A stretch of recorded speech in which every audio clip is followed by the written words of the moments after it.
다윗은 왕이 되기 전에 사울 왕에게 오랫동안 박해를 받았습니다. 다윗이 죽을 죄를 지어서 박해를 받은 것도 아닙니다. 블레셋 사람들이 거인 골리앗을 앞세우고 쳐들어왔을 때 사울 왕과 이스라엘 군인들은 골리앗이 두려워 싸울 엄두도 내지 못했습니다. 그때 다윗이 목숨을 걸고 나가서 골리앗과 싸워 이겼습니다. 다윗은 나라를 구한 영웅이 됐습니다.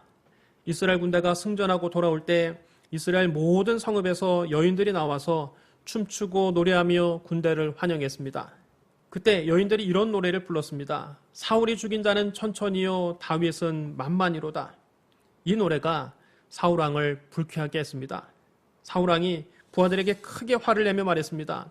다윗에게는 만만을 돌리고 내게는 천천만 돌리니 그가 더 얻을 것이 나라 말고 무엇이냐. 그때부터 사울이 다윗을 시기하고 질투하기 시작했습니다. 바로 그 다음날 악령이 사울에게 강하게 내리자 그는 마치 미친 사람처럼 고래고래 소리를 지르고 떠들어대기 시작했습니다. 다윗은 그를 진정시키려고 그 옆에서 수금을 연주했습니다. 사울이 자기 곁에 세워둔 창을 만지작거리며 내가 저놈을 벽에 박아버려야 되겠다. 혼잣말로 중얼거리다가 갑자기 다윗에게 창을 집어던졌습니다. 다윗은 그 창을 2번이나 피했습니다.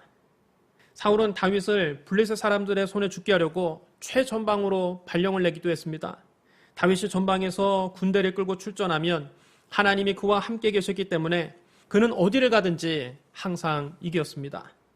사울의 계획대로라면 다윗이 블레셋 사람들과 싸우다 장렬하게 전사해야 하는데 다윗이 죽을 고비에서 자꾸만 살아서 돌아오는 겁니다. 그것도 아주 큰 공을 세우고 돌아오는 겁니다. 사울이 다윗을 박해하면 박해할수록 다윗의 인기는 더 올라갔습니다. 온 백성이 다윗을 칭송했습니다. 사울은 다윗을 더 두려워했고 마침내 다윗을 가장 무서운 정적으로 여기게 됐습니다. 사울 왕의 마음속에 시기심과 질투심이 폭발했습니다. 그러자 악령이 또 그를 강하게 사로잡았습니다. 다윗이 사울을 위해 수금을 타고 있는데 사울이 다윗을 죽이려고 갑자기 손에 들고 있던 단창을 그에게 또 던졌습니다. 다윗이 재빨리 몸을 숙여 피하자 그 창은 벽에 꽂혔습니다. 다윗은 그곳에서 도망쳐서 간신히 목숨을 건질 수 있었습니다. 여러분, 이 얼마나 억울한 일입니까? 다윗이 한 일이라고는 나라를 구하기 위해서 목숨을 걸고 골리앗과 싸워 이긴 것밖에 없습니다. 그것이 죽을 죄입니까? 사울 왕은 다윗을 미워했지만 사울의 아들 요나단은 다윗을 사랑했습니다. 요나단은 다윗의 용맹함이 마음에 들었습니다. 나라를 구하기 위해서 자기 생명을 아끼지 않고 거인 골리앗에게 달려가는 다윗이 너무 멋있었습니다. 그때부터 요나단은 다윗을 자기 생명처럼 아꼈습니다. 요나단은 다윗과 영원한 우정을 약속하고 자기가 입던 겉옷을 벗어서 다윗에게 주고 자기의 칼과 활과 허리띠까지 모두 다윗에게 주었습니다. 사울이 자기 측근들에게 다윗을 죽이라고 지시했을 때 사울의 아들 요나단이 다윗에게 이것을 귀뚱해 주었습니다. 내 아버지가 너를 죽이려고 한다. 너는 조심하고 내일 아침 들에 가서 숨어 있거라. 내가 아버지와 함께 네가 숨어 있는 들로 나가서 너에 대해서 이야기하고 내가 알릴 것이 있으면 모두 너에게 말해주겠다. 다음날 아침 요나단은 아버지 사울과 이야기를 하는 중에 다윗을 칭찬하면서 이렇게 말했습니다. 원하건대 왕은 시나 다윗에게 범죄하지 마옵소서. 그는 왕께 득죄하지 아니하였고 그가 왕께 행한 일은 심히 선함이니이다. 그가 자기 생명을 아끼지 아니하고 블레셋 사람을 죽였고 여호와께서는 온 이스라엘을 위하여 큰 구원을 이루셨으므로 왕이 이를 보고 기뻐하셨거늘 어찌 까닭 없이 다윗을 죽여 무죄한 피를 흘려 범죄하려 하시나이까. 사울은 요나단의 말에 반박할 수 없었습니다. 왜냐하면 그의 말 가운데 틀린 말이 하나도 없었기 때문입니다. 어느 날 요나단이 다윗에게 말했습니다.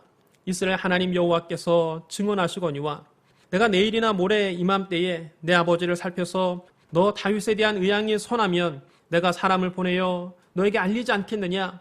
그러나 만일 내 아버지께서 너를 해치려 하는데도 내가 이 일을 너에게 알려주어 너를 보내어 평안히 가게 하지 아니하면 여호와께서 나 요나단에게 벌을 내리시고 또 내리시기를 원하노라. 여호와께서 내 아버지와 함께 하신 것 같이 너와 함께 하시기를 원하노니 너는 내가 사는 날 동안에 여호와의 인자하심을 내게 베풀어서 나를 죽지 않게 할 뿐 아니라 여호와께서 너 다윗의 대적들을 지면에서 다 끊어버리신 때에도 너는 네 인자함을 내 집에서 영원히 끊어버리지 말라. 그날 다윗과 요나단은 언약을 맺었습니다. 다윗이 이틀 동안 왕의 식사 자리에 나오지 않자 사울이 그의 아들 요나단에게 물었습니다. 이 세 아들 다윗이 어찌하여 어제와 오늘 식사에 나오지 아니하였느냐? 요나단이 사울에게 대답했습니다. 다윗이 내게 베들레헴으로 가기를 간청하여 이르되 원하건대 나에게 가게 하라. 우리 가족이 그 성읍에서 제사할 일이 있으므로 나의 형이 내게 오기를 명령하였으니 내가 너에게 사랑을 받거든 내가 가서 내 형들을 보게 하라 하였으므로 그가 왕의 식사 자리에 오지 아니하였나이다. 조만간 다윗을 죽이려고 마음먹었던 사울은 다윗이 고향으로 떠났다는 말을 듣고 요나단에게 불같이 화를 냈습니다. 폐역무도한 계집의 소생아, 네가 이 세 아들을 택한 것이 네 수치와 네 어미의 벌거벗은 수치가 됨을 내가 어찌 알지 못하랴. 이 세 아들이 땅에 사는 동안은 너와 네 나라가 든든히 서지 못하리라. 그런즉 이제 사람을 보내어 그를 내게로 끌어오라. 그는 죽어야 할 자이니라. 요나단이 다윗을 변호했습니다. 그가 죽을 일이 무엇이니까? 무엇을 행하였나이까? 말문이 막힌 사울은 요나단에게 단창을 던졌습니다. 그제서야 요나단은 자기 아버지가 진짜로 다윗을 죽이려 한다는 것을 알게 됐습니다. 다음날 아침 요나단은 다윗에게 자기 아버지가 그를 죽이기로 결심한 것을 알려주었습니다. 요나단이 다윗에게 멀리 도망가라며 이렇게 말합니다. 평안히 가라. 우리 두 사람이 여호와의 이름으로 맹세하여 이르기를 여호와께서 영원히 너와 나 사이에 계시고 내 자손과 네 자손 사이에 계시리라 하였느니라. 다윗은 요나단 덕분에 목숨을 건질 수 있었습니다. 왕이 작정하고 다윗을 죽이려 하자 다윗은 왕을 피해 여기저기 쫓겨다닐 수밖에 없었습니다. 사울은 다윗을 죽이기 위해서 3,000명의 정예병을 뽑아서 그들을 이끌고 다윗을 찾아다녔습니다. 다윗은 사울을 피해 10년 동안 광야 이곳저곳을 헤매며 도피 생활을 해야만 했습니다. 다윗이 사울왕의 수색을 피해 10광야 숲에 숨어 있을 때 사울의 아들 요나단이 다윗을 찾아왔습니다. 요나단은 다윗에게 하나님을 굳게 의지하라고 격려하면서 이렇게 말했습니다. 두려워하지 말라. 내 아버지 사울의 손이 너에게 미치지 못할 것이요. 너는 이스라엘 왕이 되고 나는 네 다음이 될 것을 내 아버지 사울도 안다. 두 사람은 다시 하나님 앞에서 우정의 언약을 맺었습니다. 다윗은 그대로 숲에 남고 요나단은 자기 집으로 돌아갔습니다. 얼마 후 블레셋 군이 쳐들어왔습니다. 사울은 길보아 산에서 블레셋 군과 싸웠습니다. 이 전투에서 사울은 크게 패배했습니다. 이스라엘 군은 도망가다가 길보아 산에서 수없이 죽어 쓰러졌습니다. 블레셋 군인들은 사울과 그의 아들들을 바싹 추격하여 사울의 아들 요나단과 아비나답과 말기수아를 죽였습니다. 활을 쏘는 군인들이 사울을 알아보고 활을 쏘자 그가 화살을 맞고 중상을 입었습니다.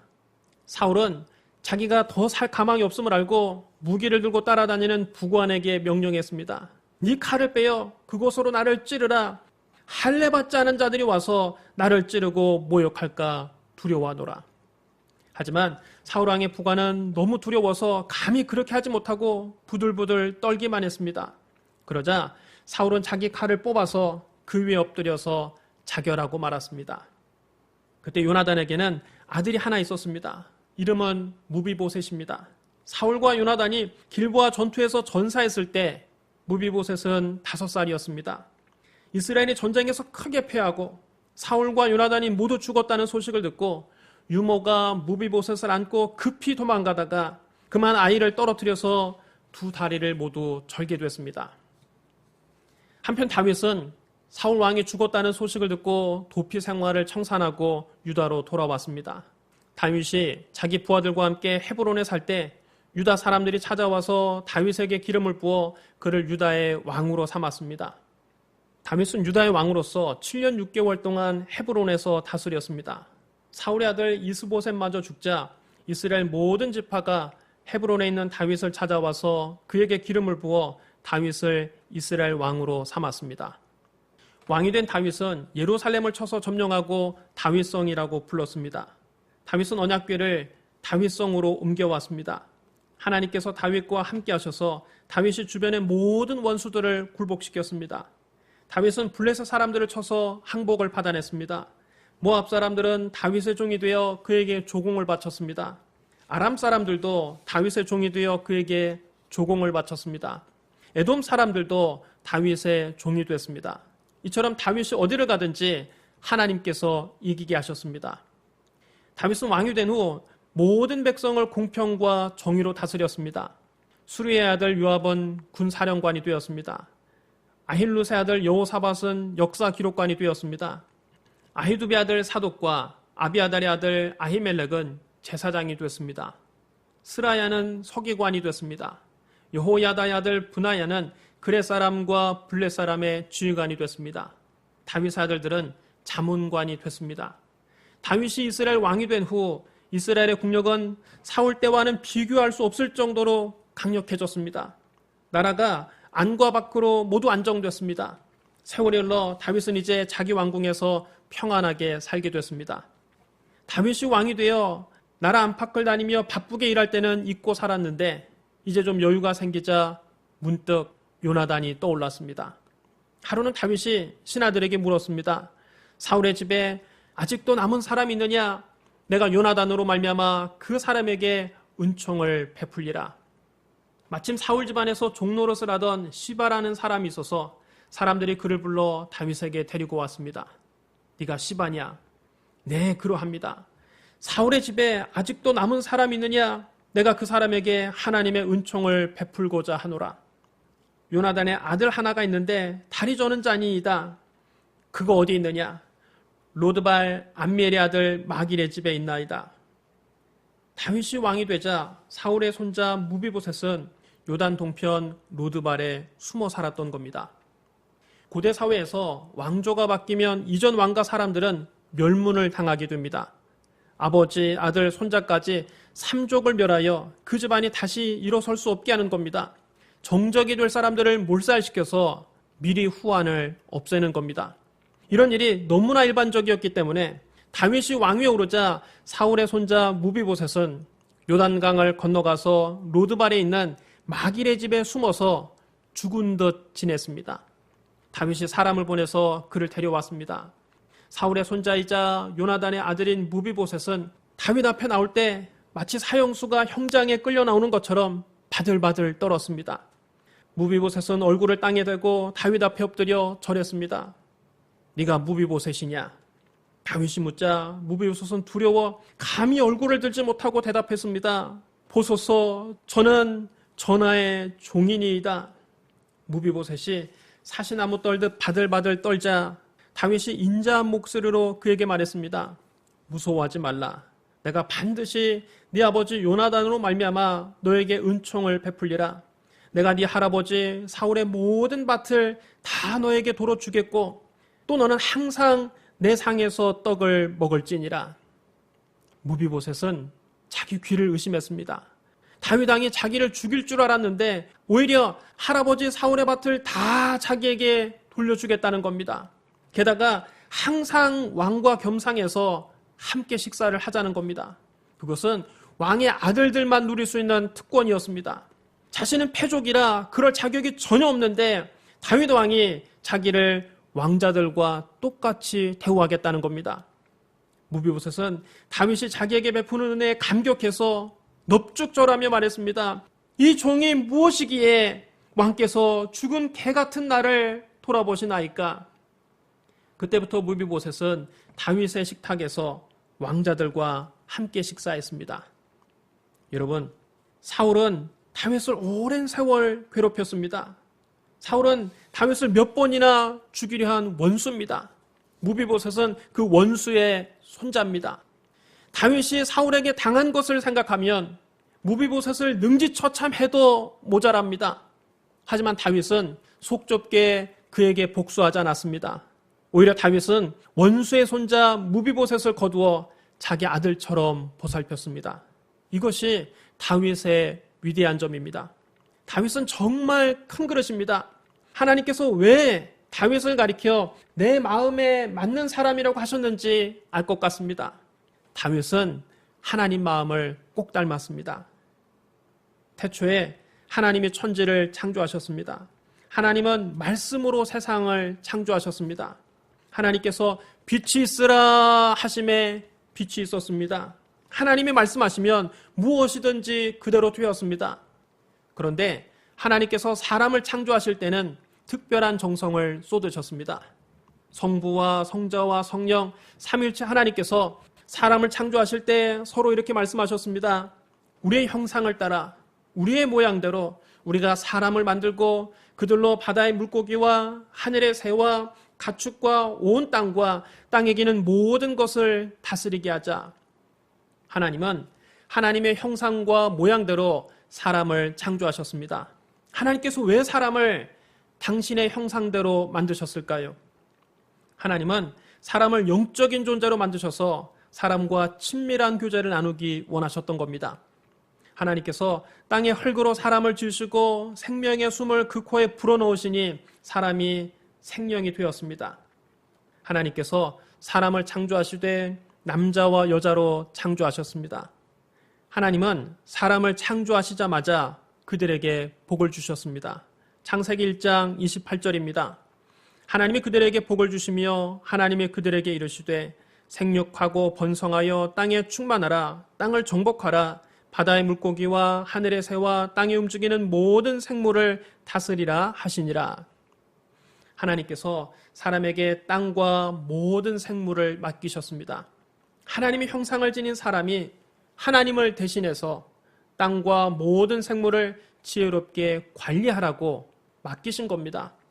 그뿐 아니라 하나님은 사람을 위해서 에덴이라는 낙원을 창설하시고 사람을 그곳에 살게 하셨습니다. 그곳에서는 언제나 하나님과 친밀한 교제를 나눌 수 있었습니다. 영적으로 충만한 곳이었습니다. 그곳에는 보기에 아름답고 먹기에 좋은 실과가 항상 있었습니다. 환경적으로 축복의 땅이었습니다. 또 그곳에는 질병도 없고 죽음도 없었습니다. 육체적으로 강건하고 생명력이 넘치는 곳이었습니다. 하나님께서 첫사람 아담에게 말씀하셨습니다. 동산 각종 나무 열매는 네가 임의로 먹되 선악을 알게 하는 나무 열매는 먹지 말라. 네가 먹는 날에는 반드시 죽으리라. 선악과는 하나님의 절대 주권을 상징합니다. 인간이 하나님의 절대 주권만 침범하지 않는다면 모든 것이 풍족한 에덴 동산에서 마음껏 자유를 누리며 행복하게 살 수 있었습니다. 하나님 이처럼 사람을 존귀하게 창조하시고 특별하게 아끼고 사랑하셨습니다. 그러나 인간은 의리 없게도 하나님을 배신했습니다. 하루는 뱀이 여자에게 물었습니다. 하나님이 참으로 너에게 동산 모든 나무 열매를 먹지 말라 하시더냐? 여자는 그것이 사탄의 꼬임인 줄도 모르고 순진하게 말을 섞었습니다. 동산 나무 열매를 우리가 먹을 수 있으나 동산 중앙에 있는 나무 열매는 하나님 말씀에 너희는 먹지도 말고 만지도 말라 너희가 죽을까 하노라 하셨느니라. 여자가 하나님 말씀에 확신이 없는 것을 보고 뱀이 재빨리 여자를 안심시켰습니다. 너희가 결코 죽지 아니하리라. 그러면서 뱀은 여자에게 솔깃한 이야기를 속삭였습니다. 너희가 그것을 먹는 날에는 너희 눈이 밝아져 하나님과 같이 되어 선악을 알 줄을 하나님이 아심이니라. 여자가 그 이야기를 듣고 그 나무를 다시 보자 과연 먹음직도 하고 보암직도 하고 지혜롭게 할 만큼 탐스럽기까지 했습니다. 여자가 그 열매를 따서 먹었습니다. 그리고 자기와 함께 있는 남편에게도 주니 그도 먹었습니다. 여러분, 아담과 하와가 왜 선악과를 먹었습니까? 그들은 하나님과 같이 되기 위해 선악과를 따먹었습니다. 그러므로 선악과를 먹은 것은 단순히 남의 과수원에 들어가서 나무 열매 하나 서리에 먹은 것이 아닙니다. 아담과 하와는 절대 주권자의 자리에서 하나님을 내쫓고 자기들이 그 자리를 차지하기 위해서 선악과를 먹은 것입니다. 이것은 반역입니다. 반역의 결과는 비참했습니다. 영적으로는 하나님과의 교제가 단절됐습니다. 성부와 성자와 성령 삼위일체 하나님께서 서로 이렇게 말씀하셨습니다. 보라, 이 사람이 선악을 아는 일에 우리 중 하나같이 되었으니 그가 그의 손을 들어 생명나무 열매도 따먹고 영생할까 하노라. 그래서 하나님께서 에덴 동산에서 아담을 쫓아내셨습니다. 하나님은 죄가 전혀 없으신 지극히 거룩하신 분입니다. 죄로 말미암아 더러워진 인간은 더 이상 거룩하신 하나님 앞에 나갈 수 없게 됐습니다. 하나님과의 교제가 단절된 것이 곧 영적인 죽음입니다. 죽음은 존재가 사라지는 것이 아닙니다. 우리 육신이 죽어도 시신은 그대로 남아 있습니다. 다만 사랑하는 가족, 친구들과 더 이상 교제할 수 없습니다. 아들이 아버지 하고 불러도 죽은 사람은 대답이 없습니다. 딸이 아버지 시신을 붙잡고 펑펑 울어도 죽은 사람은 말이 없습니다. 이처럼 교제가 단절되는 것이 죽음입니다. 영적인 죽음도 마찬가지입니다. 영적으로 죽었다고 해서 영이 없어지는 것이 아닙니다. 하나님과의 교제가 단절되는 것이 영적인 죽음입니다. 인간은 하나님의 형상과 모양대로 창조되었기 때문에 하나님과 교제하지 못하면 그 영은 이미 죽은 것입니다. 환경적으로는 땅이 저주를 받아 가시덤불과 엉겅퀴를 냈습니다.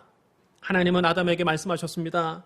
네가 네 아내의 말을 듣고 내가 내게 먹지 말라 한 나무 열매를 먹었은즉 땅은 너로 말미암아 저주를 받고 너는 네 평생에 수고하여야 그 소산을 먹으리라. 땅이 너에게 가시덤불과 엉겅퀴를 낼 것이라. 네가 먹을 것은 밭의 채소인즉 네가 흙으로 돌아갈 때까지 얼굴에 땀을 흘려야 먹을 것을 먹으리니 네가 그곳에서 취함을 입었습니다. 하나님께서 땅을 아담에게 맡기셨습니다. 아담이 하나님을 대신해서 땅을 맡아 관리해 왔습니다. 그런데 아담이 죄를 범하자 아담이 관리하는 땅도 저주를 받아 채소와 열매 대신 가시덤불과 엉겅퀴를 내기 시작한 겁니다. 그때부터 인간은 얼굴에 땀을 흘려야 간신히 먹고 살게 됐습니다. 가난과 저주는 인간이 자초한 것입니다. 육체적으로는 병들어 죽고 흙으로 돌아가게 됐습니다. 하나님은 범죄한 아담에게 말씀하셨습니다. 너는 흙이니 흙으로 돌아갈 것이니라. 인간이 죄를 범하기 전에는 질병도 없고 죽음도 없었습니다. 그러나 범죄 이후에 인간의 육신은 병들게 되었고 종국적으로 흙이니 흙으로 돌아가라는 사망 선고를 받고 말았습니다. 인간이 생명의 근원이신 하나님을 배신한 결과 죽음에 이르는 병에 걸리고 만 것입니다. 이처럼 아담이 하나님께 반역하자 영적으로는 죽고 환경적으로는 저주를 받고 육체적으로는 병들어 죽는 절망적인 존재가 되고 말았습니다. 하나님을 반역한 아담은 죽어 마땅한 죄인입니다. 아담의 후손들도 반역자의 후손으로 역시 죽어 마땅한 죄인들입니다. 하나님께서 아담의 후손을 진멸하셔도 인간은 억울할 것이 없습니다. 인류는 멸문지화를 당해도 마땅한 반역자의 후손입니다. 그럼에도 불구하고 하나님은 우리를 사랑하셨습니다. 하나님 우리를 구원하기 위해서 그의 외아들 예수 그리스도를 우리에게 보내주셨습니다. 하나님이 세상을 이처럼 사랑하사 독생자를 주셨으니 이는 그를 믿는 자마다 멸망하지 않고 영생을 얻게 하려 하심이라. 아무 죄 없는 하나님의 아들이 우리의 모든 죄를 대신 짊어지고 우리 대신 십자가에서 몸을 찢고 피를 흘려 죽으셨습니다. 우리가 받아야 될 심판을 하나님의 아들이 대신 받으셨습니다. 예수님은 십자가에서 우리의 구원을 다 이루셨습니다. 다윗이 무비보셋이 잃어버린 밭과 왕자의 신분을 되찾아준 것처럼 예수님은 우리가 잃어버린 모든 것을 되찾아 주셨습니다. 예수님은 십자가에서 하나님과 우리를 화해시키셨습니다. 그는 우리의 화평이신지라 둘로 하나를 만드사 원수된 것 곧 중간에 막힌 담을 자기 육체로 하시고 법조문으로 된 계명의 율법을 폐하셨으니 이는 이 둘로 자기 안에서 한 새 사람을 지어 화평하게 하시고 또 십자가로 이 둘을 한 몸으로 하나님과 화목하게 하려 하심이라. 예수님은 하나님과 우리 사이를 가로막고 있던 죄의 담을 헐어버리셨습니다. 아담의 범죄로 하나님과 인간은 원수지간이 됐습니다. 그러나 예수님의 십자가로 하나님과 우리는 다시 화해하게 됐습니다. 성경은 말씀합니다. 곧 우리가 원수 되었을 때에 그의 아들의 죽으심으로 말미암아 하나님과 화목하게 되었은즉 화목하게 된 자로서는 더욱 그의 살아나심으로 말미암아 구원을 받을 것이니라. 예수님은 또 우리의 저주를 대신 담당하셨습니다.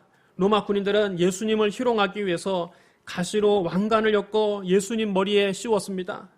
아담이 하나님께 반역했을 때 땅에 저주를 받아 가시덤불과 엉겅퀴가 났었습니다. 그런데 예수님께서 그 저주의 상징인 가시를 머리에 쓰신 겁니다. 주님은 우리의 저주를 대신 담당하시고 아브라함의 복을 우리에게 주셨습니다. 그리스도께서 우리를 위하여 저주를 받은 바 되사 율법의 저주의 소리를 속량하셨으니 기록된 바 나무에 달린 자마다 저주 아래 있는 자라 하였습니다. 이는 그리스도 예수 안에서 아브라함의 복이 이방인에게 미치게 하고 또 우리로 하여금 믿음으로 말미암아 성령의 약속을 받게 하려 함이라. 그 다음 예수님께서 채찍에 맞으심으로 우리는 나음을 받았습니다. 예수님께 사형 선고가 내려지자 로마 군인들은 예수님을 빌라도의 뜰로 끌고 갔습니다. 군인들은 예수님의 옷을 벗기고 채찍으로 예수님을 모질게 때렸습니다. 당시 로마 군인들이 사용하던 채찍 끝에는 쇠조각이 달려 있습니다. 군인들이 쇠조각이 달린 그 무시무시한 채찍으로 예수님을 내려칠 때마다 예수님의 살점이 떨어져 나갔습니다. 얼마 있지 않아 예수님의 온몸은 피로 범벅이 됐습니다. 살점이 뜯겨져서 흰뼈가 그대로 드러난 곳도 있었습니다. 머리에서부터 발끝까지 성한 데가 한 군데도 없었습니다. 온몸이 너덜너덜하게 찢기셨습니다. 온몸에서 피가 줄줄 흘러내려 예수님께서 채찍에 맞으셨던 자리는 붉은 피가 흥건했습니다. 왜 하나님의 아들이 그렇게 모진 채찍에 맞으셔야만 했습니까? 성경은 우리의 병을 고치기 위해서라고 분명하게 말씀하고 있습니다. 그가 찔림은 우리의 허물 때문이요 그가 상함은 우리 죄악 때문이라. 그가 징계를 받음으로 우리가 평화를 누리고 그가 채찍에 맞음으로 우리는 나음을 받았도다. 우리의 머리에서부터 발끝까지 모든 병을 깨끗이 낫게 하기 위해서 예수님께서 머리에서부터 발끝까지 그 무시무시한 채찍을 맞으신 겁니다. 끝으로 예수님은 우리를 영생과 천국으로 인도하십니다. 예수님 말씀하셨습니다. 너희는 마음에 근심하지 말라. 하나님을 믿으니 또 나를 믿으라. 내 아버지 집에 거할 곳이 많도다. 그렇지 않으면 너에게 일렀으리라. 내가 너희를 위하여 거처를 예비하러 가노니 가서 너희를 위하여 거처를 예비하면 내가 다시 와서 너희를 내게로 영접하여 나 있는 곳에 너희도 있게 하리라. 주님은 우리를 아버지 집으로 인도하십니다. 우리는 하나님 아버지 품에서 영원한 복락을 누릴 것입니다. 아담의 불순종으로 인간이 낙원을 잃어버렸지만 예수님의 순종하심으로 우리는 낙원을 되찾았습니다. 사랑하는 성도 여러분, 우린 모두 다 하나님을 반역한 아담의 후예들입니다. 죽어 마땅한 죄인들입니다. 그런데도 하나님은 우리를 사랑하셔서 그 아들 예수 그리스도를 우리 대신 십자가에 못 박아 우리의 모든 죄를 용서하시고 우리를 하나님 자녀로 삼아주셨습니다. 영접하는 자, 곧 그 이름을 믿는 자들에게는 하나님의 자녀가 되는 권세를 주셨으니 이는 혈통으로나 육정으로나 사람의 뜻으로 나지 아니하고 오직 하나님께로부터 난 자들이니라. 예수 그리스도를 구주로 영접한 사람은 이제 하나님을 아빠, 아버지라고 부를 수 있습니다. 너희는 다시 무서워하는 종의 영을 받지 않냐고 양자의 영을 받았으므로 우리가 아빠, 아버지라고 부르짖느니라. 우리는 감히 하나님 앞에 설 수도 없는 죄인들인데 하나님께서 우리를 양자로 거두어 주신 겁니다. 우리는 하나님께 한량없는 은혜를 입었습니다. 갚을 길 없는 은혜를 받았습니다.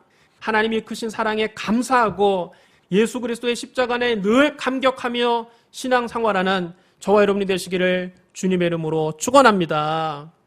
우리 기도하겠습니다. 사랑이 많으시고 거룩하신 하나님 아버지, 우리는 하나님을 반역한 죄인들이었습니다. 버림받아 마땅한 죄인들이었습니다. 나 같은 죄인을 살리기 위해서 하나님의 아들이 십자가에서 몸을 찢고 피를 흘려주신 것을 감사합니다. 내가 받아야 될 심판을 예수님이 대신 받아주시니 감사합니다. 내가 잃어버린 모든 것을 예수님이 되찾아 주시니 감사합니다. 내가 뭐라고 나 같은 죄인을 주님이 돌보시나이까? 내 평생에 주님의 은혜를 기억하며 살겠습니다. 주님 우리와 항상 함께하여 주옵소서. 예수님 이름으로 감사하며 기도드리옵나이다. 아멘.